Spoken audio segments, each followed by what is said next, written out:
우리 다 같이 사도신경 하심으로 새벽 예배를 주님 앞에 올려드리겠습니다.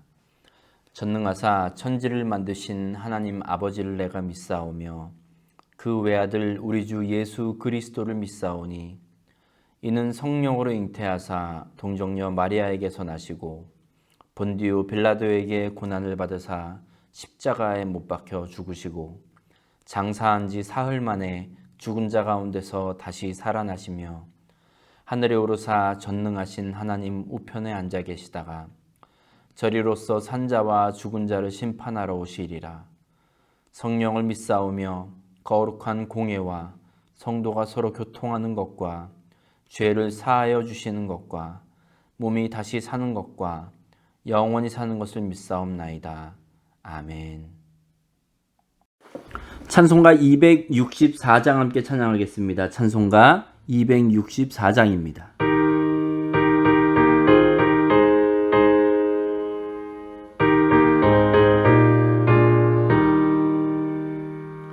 정결하게 하는 셈이 나의 앞에 있도다.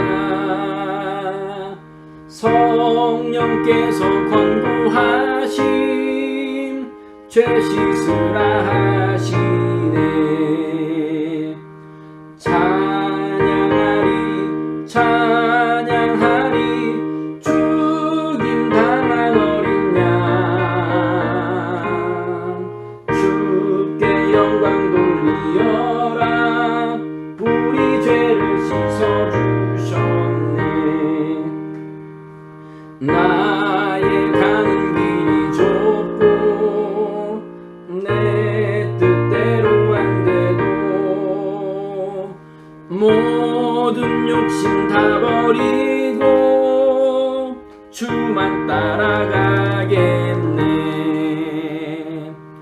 찬양하리 찬양하리 죽임 당한 어린 양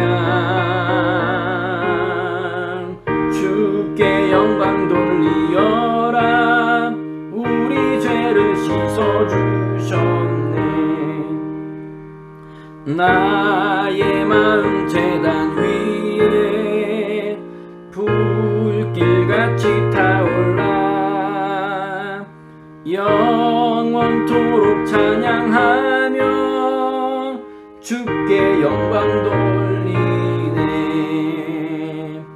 찬양하리 찬양하리 죽임 당한 어린 양 주께 영광 돌리어라. 우리 죄를 씻어주셨네. 한량없는 주의 은혜 나를 영접하셨네. 내가 지은 모든 죄와 허물 용서하셨네. 찬양하리 찬양하리 죽임 당한 어린 양 주께 영광 돌리어라. 우리 죄를 씻어주셨네. 성부 하나님께 영광 성자 예수께 영광 성령님께 또한 영광 모두 돌려드리세. 찬양하리 찬양하리 죽임 당한 어린 양 주께 영광 돌리어라. 우리 죄를 씻어주셨네. 아멘. 6월 23일 수요일 아침입니다. 오늘 우리가 함께 은혜를 나눌 말씀은 호세아 11장 12절부터 12장 14절까지의 말씀입니다. 호세아 11장 12절 그리고 12장 1절부터 14절까지 우리 앞에 화면 보시고 함께 읽겠습니다. 시작. 에브라임은 거짓으로, 이스라엘 족속은 속임수로 나를 애워쌌고, 유다는 하나님 곧 신실하시고 거룩하신 자에게 대하여 정함이 없도다. 에브라임은 바람을 먹으며 동풍을 따라가서 종일토록 거짓과 포악을 더하여 아수르와 계약을 맺고 기름을 애굽에 보내는도다. 여호와께서 유다와 논쟁하시고 야곱을 그 행실대로 벌하시며 그의 행위대로 그에게 보응하시리라. 야곱은 모태에서 그의 형의 발 뒤꿈치를 잡았고 또 힘으로는 하나님과 겨루되 천사와 겨루어 이기고 울며 그에게 간구하였으며 하나님은 베델에서 그를 만나셨고 거기에서 우리에게 말씀하셨나니 여호와는 만군의 하나님이시라. 여호와는 그를 기억하게 하는 이름이니라.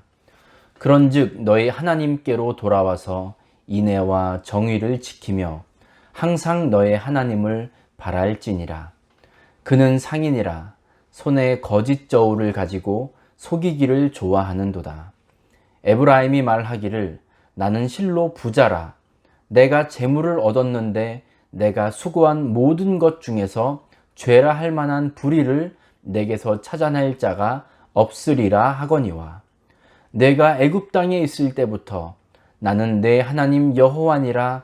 내가 너로 다시 장막에 거주하게 하기를 명절날에 하던 것 같게 하리라. 내가 여러 선지자에게 말하였고 이상을 많이 보였으며 선지자들을 통하여 비유를 베풀었노라. 길르앗은 불의한 것이냐? 과연 그러하다. 그들은 거짓되도다. 길갈에서는 무리가 수송아지로 제사를 드리며 그 제단은 밭 이랑에 쌓인 돌무더기 같도다.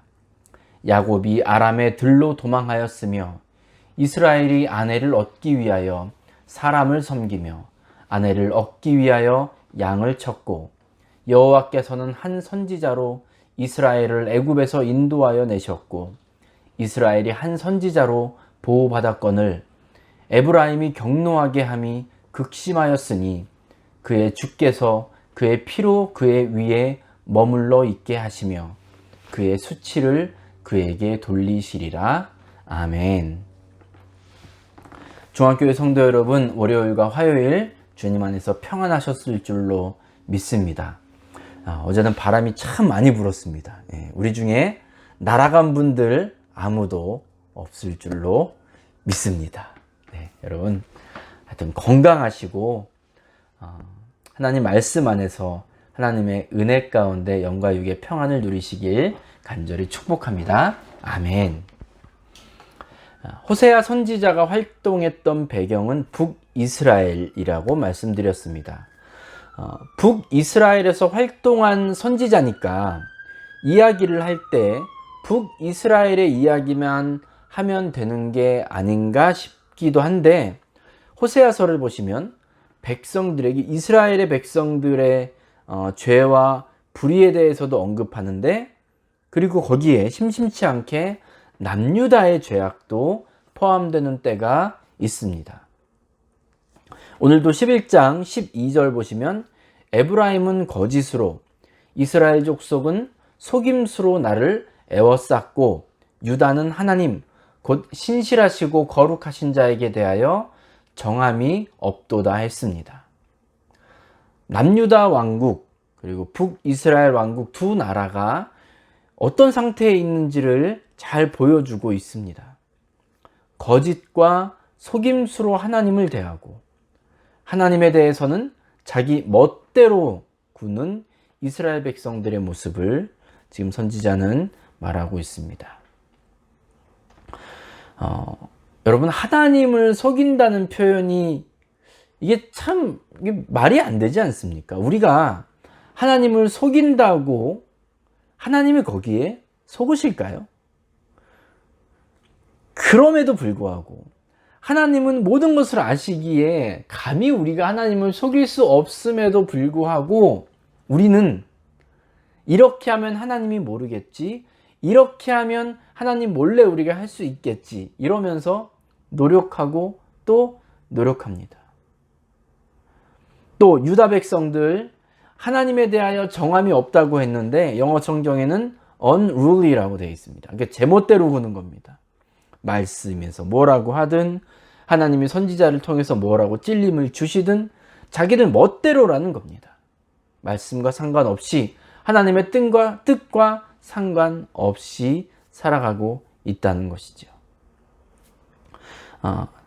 12장 1절 보시면 에브라임은 바람을 먹으며 동풍을 따라가서 종일토록 거짓과 포악을 더하여 아수르와 계약을 맺고 기름을 애굽에 보내는도다 했습니다. 지금 북이스라엘이 아수르와 계약을 맺었다고 했죠. 그러니까 앞으로는 이제 겉으로는 아수르와 계약을 맺은 겁니다. 그들을 잘 섬기겠다, 주인의 나라로 모시겠다 이런 계약을 맺은 거죠. 그러면서 뒤로는 애굽에 기름을 보냅니다. 아마도 이집트에서는 나지 않았던 올리브, 그 올리브를 이용해서 만든 기름을 이제 보낸 것으로 그렇게 볼 수 있는데요. 겉으로는 아수르에게 화친하는 것 같으면서 뒤로는 이집트와 협력하는 이런, 이게 글쎄요, 국제 정세상, 이 국제 역학상으로는 이거를 지혜로운 모습이라고 이야기할 수 있을지 모르겠지만 지금 북이스라엘이 행하는 이런 양쪽 양면의 이런 모습들은 하나님이 전혀 없는 겁니다. 그 가운데 하나님께 여쭤보고 하나님의 뜻에 따라 행동하는 게 아니라 이렇게 하면 우리가 살지 않을까? 이렇게 하면 나에게 유익이 되지 않을까라는 방법이에요. 그러니까 그냥 속이는 모습, 거짓으로 대하는 사람들, 이것을 보고 호세아 선지자는 그들의 조상 야곱을 지금 예로 들어서 이야기합니다. 야곱은 이스라엘 민족의 이제 조상으로 불리는 인물이지만 이 이스라엘의 족장 중에서는 그 중에서는 참 이 간교함과 기만적인 행동을 했던 사람입니다. 태어날 때부터 그랬고요. 형을 속이고 아버지를 속이는 그런 여러 행태들을 우리가 알고 있죠. 하지만 그러한 야곱도 3절 말씀과 같이 야곱이 하나님 앞에서 간절히 매달리며 간구했을 때 하나님이 야곱을 고쳐주셨습니다. 그리고 그에게 새로운 이름을 주셨죠. 새로운 삶을 살아가도록 그 길을 인도하셨습니다. 그러니까 하나님께서 이스라엘 백성들에게 말씀하시고자 하는 것이 바로 이것인데 지금 너희의 행위가 살아가는 모습이 속임과 포악이 있는 그런 죄악 가운데 살아가고 있는 너희들이지만 하지만 그들이 하나님께로 돌아와서 하나님의 도움을 구하기만 하면 그 간구에 응답하실 것이라는 거죠.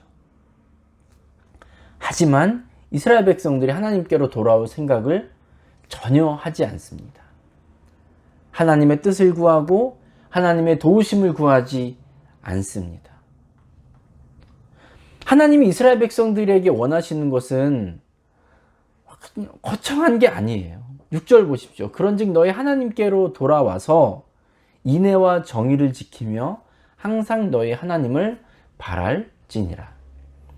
하나님께 돌아와서 인애와 정의, 하나님의 속성이라고 할 수 있죠. 사랑과 공의. 그것을 기준 삼아 살라는 겁니다. 그리고 하나님을 바라는 것. 영어 성경에서는 wait for your God이라고 번역하고 있는데 하나님을 기다리는 거죠. 당장 내 눈앞에 있는 것 때문에 때로는 조급해하고 두려워하지 말라는 겁니다. 또 교만하지도 말라는 거예요. 하나님의 때에 하나님께서 하실 일을 믿음으로 기다리라는 겁니다. 어쩌면 우리 신앙생활 중에서 가장 잘 못하는 것 중에 하나가 이게 아닐까 싶습니다. 기다리지 못해요. 하나님의 때, 하나님의 방법 기다리지 못합니다. 대신 내가 보기에 지금 당장 효과가 있어 보이는 세상의 방법과 나의 지혜 또는 경험에 따라서 움직입니다. 이스라엘 백성들도 이걸 안 한 거예요. 왜 그랬냐면 그들의 삶은 지금 너무나도 잘 되고 있었기 때문입니다. 부를 쌓는 방법을 정확하게 알고 있었어요. 그들이 가지고 있는 방법, 세상의 지혜를 사용했더니 효과가 나타납니다. 성과가 나요. 7절에 따르면 이스라엘이 돈을 벌게 해준 세상의 방법과 자기들의 지혜가 무엇인가? 바로 거짓 저울로 속이는 것이었습니다. 거짓 저울로 속였더니 부가 쌓였습니다. 상황이 나아졌어요. 그렇기 때문에 하나님의 사랑, 하나님의 정의, 여기에 따라서 돈을 벌려고 애쓰고 노력하는 게 이것만큼 어리석은 게 없는 거죠. 하나님의 뜻, 하나님의 방법, 기다릴 필요가 없는 겁니다. 모든 것이 잘 되고 있거든요. 자기들 방법대로 했고 세상의 지혜로 살았더니 잘 풀리는 겁니다. 하나님이 필요가 없는 거죠. 하나님의 말씀이 어땠든 하나님의 뜻이 어떻든 필요가 없는 겁니다.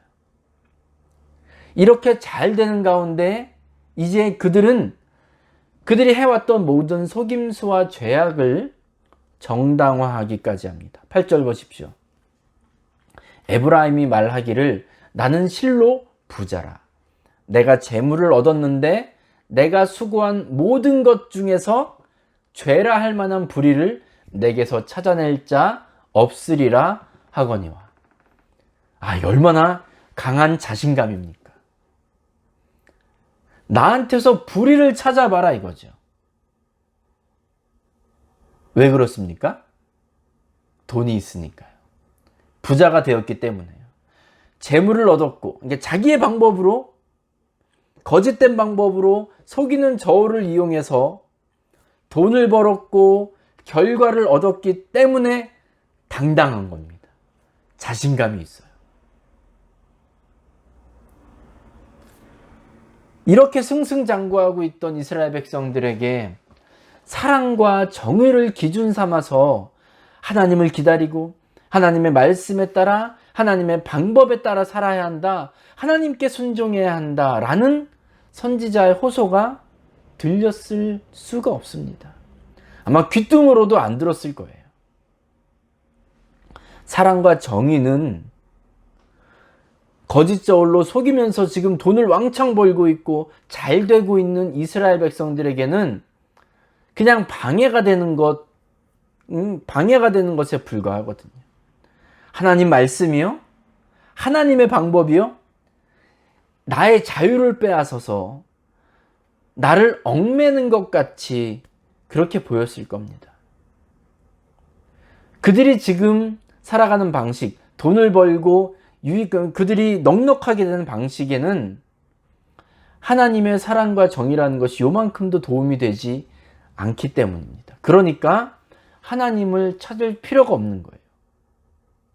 하나님의 말씀에 귀를 닫습니다. 하나님 찾으면 오히려 손해보는 겁니다. 하나님의 사랑, 하나님의 정의 신경 썼다가는 지금 내가 생각하고 내가 계획했던 것이 다 무너질 수밖에 없거든요. 하나님은 그저 때때로 이스라엘 백성들이 힘든 일이 있을 때 그냥 찾아가서 값비싼 재물 바치고 예배드리면 바로바로 용서해 주시고 문제 다 해결해 주시고 다시 부자가 되게 해주는, 풍족하게 해주는 그런 자판기에 불과한 그런 분이 하나님이었어요. 하나님이 그들의 삶을 이끌어가는 것이 아니었어요. 결과가 그들의 삶을 이끌어 갑니다. 사랑하는 여러분, 우리가 어떤 기준으로 이 세상을 살아가고 있는지 우리는 늘 점검해야 합니다. 많은 사람들이 세상을 살아가는 기준으로 지금 어떤 결과가 있는가, 성과가 있느냐 없느냐, 이것에 따라 여기에 신경을 쓰며 살아갑니다. 결과가 있으면, 좋은 결과가 있으면 누가 뭐라고 해도 잘 되고 있는 겁니다. 성과가 없으면 잘못된 겁니다. 호세아 선지자 당시 이스라엘 백성들의 삶을 이끌던 기준이 바로 이거였습니다. 혹시라도 하나님의 말씀, 하나님의 방법, 사랑과 정의 이런 거 운운하면 아무도 거들떠보지 않았어요. 왜요? 손해보기 싫으니까요. 성과가 없어지는 것을 두려워하기 때문입니다. 우리 예수 믿는 사람들에게 우리가 가장 경계해야 할 그 속담이 있습니다. 뭐로 가도 서울만 가면 된다.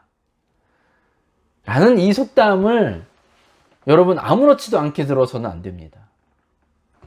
우리는요, 반드시 가야만 하는 길이 있습니다. 사랑과 정의라는 길로 가야 됩니다. 사랑과 정의라는 길을 통해서 서울을 갈 때, 때로 삥 돌아서 갈 수도 있습니다. 또 어떤 때는 훨씬 더 힘들게 갈 수도 있습니다. 어쩌면 서울에 아예 못 갈 수도 있습니다. 하지만 괜찮습니다. 하나님은 사랑과 정의라는 길로 가느라 서울에 못 가는 것을 사랑과 정의를 무시하면서 서울에 편하게 가고 서울에서 좋은 것 누리는 것보다 훨씬 더 기뻐하시기 때문입니다. 우리 삶의 모든 순간에서 하나님을 빼서는 안 됩니다. 결과에 따라서 볼 수가 없습니다. 여러분, 교회도 한번 보세요. 교회가 부흥되면, 사람들이 많이 모이면 그냥 그 교회는 다 괜찮은 겁니까? 교회가 사역 많이 하고 헌금도 많이 들어오고 그러면 아무 문제 없는 건가요? 대부분 이것 때문에 그냥 넘어갑니다. 교회에 무슨 문제가 있어도 아니야, 긁어부스럼 만들지 말자 그러고 넘어가요. 사랑하는 중앙교회 성도 여러분, 우리는 지금 우리 교회는요, 밖으로 막 드러낼 만한 그런 성과나 눈에 보이는 그런 결과들이 아직은 없습니다. 그래서 지금이 건강한 출발을 할 아주 좋은 적기입니다. 하나님의 사랑과 정의가 우리 교회를 움직이는 기준이 되도록 여러분들 기도해 주시기 바랍니다. 우리 성도들 안에서도 서로 대화하고 교제하고 서로 관계를 맺어가는 가운데에서도 하나님의 사랑, 하나님의 오름, 그것에 따라 하시길 바랍니다. 우리가 결과 또 성과 어떤 얻어지는 것 때문에 여기에 집중하는 것 때문에 우리의 영의 눈이 머는 것이 정말 순식간에 일어납니다. 늘 하나님의 말씀을 기억하고 늘 하나님의 다스리심 안에 있고 특별히 하나님의 사랑, 하나님의 공의가 우리 교회를 이끌어가고 우리 성도들의 삶을 이끌어 가시길 간절히 축복합니다. 그것을 기대하시고 소망하시고 늘 기도하시길 간절히 부탁드립니다. 아멘. 기도하겠습니다. 하나님 아버지 감사합니다. 잘 되고 있고 좋은 결과가 있기 때문에 하나님이 거추장스러웠던 이스라엘 백성들, 하나님의 말씀 듣는 것을 꺼려했던 이스라엘 백성들의 모습을 봅니다. 우리 하나님께서 그들을 향하여 안타까워하시고 속상해하시고 마음에 불 일른 듯한 그런 긍휼함이 있습니다. 속상함이 있습니다. 주님, 늘 하나님의 방법에 귀 기울이는 저희들 모두가 되게 하여 주시옵소서. 사랑과 정의가 우리 교회를, 우리 모든 성도들을 이끌어가는 힘이 되기 원합니다. 주님, 결과 때문에 우리의 영적인 민감함이 둔해지지 않게 하여 주시옵소서. 눈에 드러나는 가시적인 성과 때문에 우리가 하나님의 사랑과 정의를 무시하며 살아가는 일이 없도록 주님 저희들을 붙들어 주시옵소서. 우리에게 찔림 주시는 성령 하나님의 그 찔림에 민감하게 반응하게 하시고 감사함으로 받을 수 있는 저희 모두가 되도록 주님 인도하여 주시옵소서. 주님, 세상은 참 치열합니다. 여러 가지 경쟁도 많은 것들과 부딪힐 때가 있습니다. 하지만 그때에도 우리 성도들 모두를 지켜주셔서 우리 모두 안에 거하시는 성령 하나님께서 사랑과 정의에 따라서 하나님의 방법에 따라서 살아갈 수 있는 힘과 능력 우리 모두에게 허락하여 주시옵소서. 예수님의 이름으로 감사하며 기도합니다. 아멘. 찬송가 401장 함께 찬양합니다. 찬송가 401장입니다.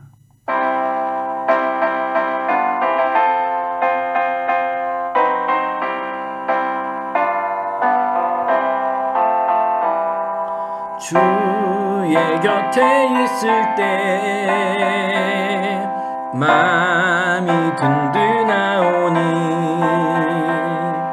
주여 내가 살 동안 인도하여 주소서. 주여 나를 인도하소서.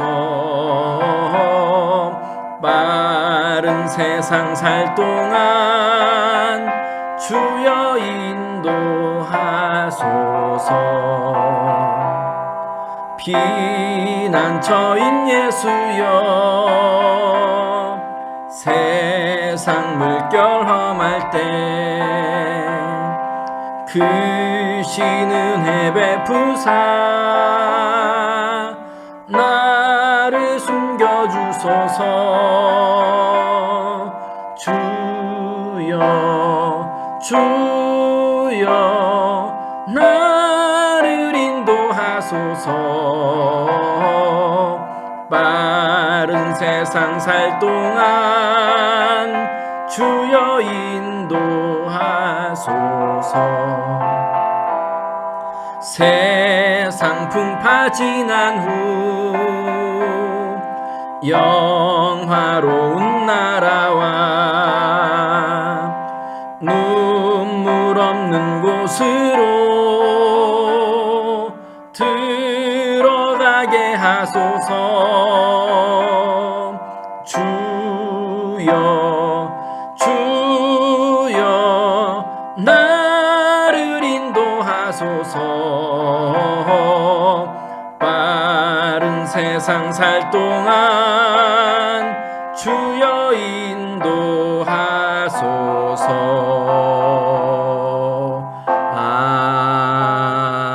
아멘. 주기도문 하심으로 예배를 마치겠습니다. 하늘에 계신 우리 아버지여, 이름이 거룩히 여김을 받으시오며 나라가 임하시오며 뜻이 하늘에서 이루어진 것 같이 땅에서도 이루어지이다. 오늘 우리에게 일용할 양식을 주시옵고 우리가 우리에게 죄 지은 자를 사하여 준 것 같이 우리 죄를 사하여 주시옵고 우리를 시험에 들게 하지 마시옵고 다만 악에서 구하시옵소서. 나라와 권세와 영광이 아버지께 영원히 있사옵나이다. 아멘.